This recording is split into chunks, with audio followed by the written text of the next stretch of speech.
He was a very fine cricketer. He was a very fine commentator, but he was also a very fine person.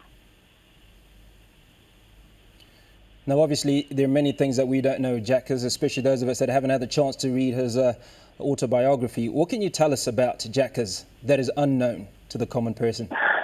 Well, I think most people nowadays remember Robin Jackman, the commentator, because he won a lot of support, I think, for cricket through the warmth of his commentaries, for his knowledge, for the sense of humour that he brought to his commentary. But he was, of course, a very long-serving cricketer for Surrey. He played also for Western Province and what was then Rhodesia.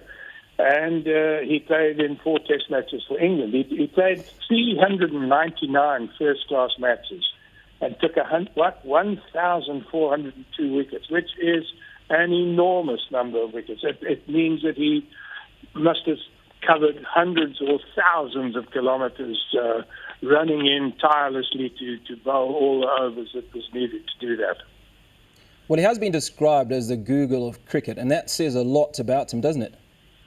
Yes, it does. And again, I think he had the gift of, he was eloquent, he was very articulate, and so he was able to get his ideas across, and he was able to get his ideas across in a way which was entertaining and made the game so much more enjoyable for the people watching television. Well, one thing that is clear is that he was a pretty candid individual. In an interview earlier with Cass Naidu, whom one of my colleagues spoke to, he said to her when she debuted, "Do not mess it up." Now, you can only be a frank individual if you were to say that to someone. Well, I'm a bit surprised because Robin Jackman was actually one of the kindest people I know. I suppose it is always very difficult. I mean, he spoke about his debut as a commentator, where he was fortunate enough to be on air with the great Richie Benaud. And he said he learned so much from somebody like Richie Benaud. In particular, and I think a lot of modern commentators haven't learned this lesson, is not to say the obvious.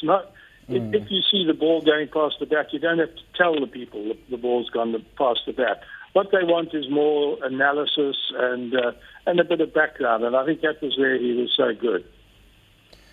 I'm glad you raised that, because I would like us to talk a little bit about what made Jackers exceptional as a commentator. Well, I think that combination of to sort of go backwards a little bit, I think the modern tendency is to bring ex-players into the commentary box straight after they finish playing. And I suspect there isn't a lot of media training, and not all of them are all that articulate. Well, Robin, I think he took his broadcasting very seriously. He was prepared to learn and to listen from people like Richie Benaud, Trevor Quirk in South Africa when they were great friends. And he then had that ability to make the game accessible. It's one thing to be a great technical analyst of the game, but I think a really important factor is to make people who aren't necessarily lifelong cricket supporters, feel that they're part of the game and that they can understand the game. So I think that was probably his greatest skill as a commentator. Absolutely phenomenal individual is Jackers. Now, one of the things that he did, obviously coming back to that interview with Cass Naidu, was he passed the baton onto the younger people. Can you tell us a little bit about his contribution towards the sport, both as a commentator and a post-player? Yes, he also had a spell as a coach, and I think he's got a very generous nature. And I think he would always want to encourage people, encourage the next generation. Well, speaking about the next generation, what do you think else can be done to encourage more to get into into commentary, particularly when we speak about commentators of colour. That seems to be an area that needs some improvement, and I know Jack has certainly did his bit. Well, that's a very interesting point. I think nowadays you probably the cricket's on at the moment, the test against Sri Lanka, and I think on both channels, SuperSport and SABC, there are probably a majority of commentators of colour. So I'm not sure that you need all that specifically, but clearly you want to encourage people.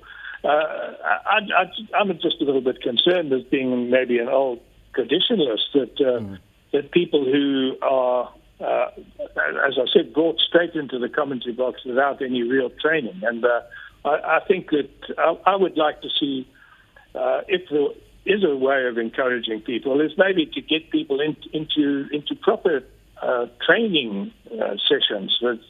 And maybe ask, get people to audition and see who's got the talent, because you often might find that somebody that you've never heard of has got the gift of the gab and has got enough knowledge, and with a bit of training can do the job.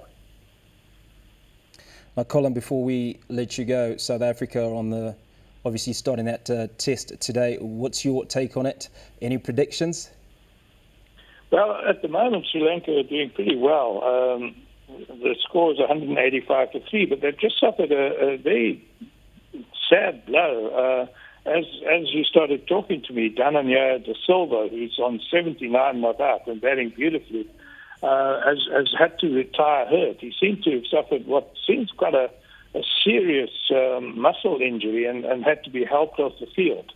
So one can only hope that it's something that can be repaired and that he can come back to the crease at some stage, because he was batting very well. South Africa have got probably the most inexperienced fast bowling attack virtually since readmission. So the bowlers have been struggling a little bit in terms of consistency.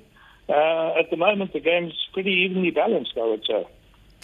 Well, Colin, thank you so much for that insight into the life of Jackers, and certainly for the update on what's happening in that Boxing Day test.